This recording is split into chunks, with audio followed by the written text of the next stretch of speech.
हिंगणघाट तालुक्यातील आजनगाव येथील दामोदर पोगले वय 52 यांच्यावर दिनांक 8 तारखेला रानडुकराचा हल्ला अभय ओस्तवाल यांच्या शेतात बैल चारत असताना सायंकाळी 5 वाजेच्या दरम्यान झालाय। दामोदर पोगले यांच्या पोटाला आरपार मोठी जखम झाल्याने शेतात बेशुद्ध अवस्थेत पडलेले असताना तिथल्या स्थानिक नागरिकांनी शेतात धाव घेऊन त्यांना सेवाग्राम रुग्णालयात दाखल करण्यात आले। याबाबत स्थानिक नागरिक यांची प्रतिक्रिया। जनावर चारत असताना त्यांना हाकलत असताना दामोदर भाऊरावजी पोगले यांना एका डुकरानं घावेल केलं आणि ते मरणप्राय ह्या परिस्थितीमध्ये येऊन पोचले। तर आम्ही त्यांना सांभाळून घेऊन गेलो, दवाखान्यात भरती केलं।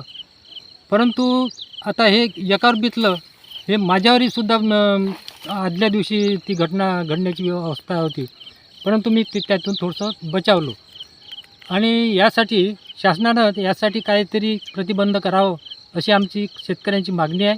आणि त्यांना ज्या पेशंट आहे त्यांना त्याची भरपाई द्यावं, जेणेकरून त्याला आर्थिक मदत होईल अशी आमची मागणी आहे।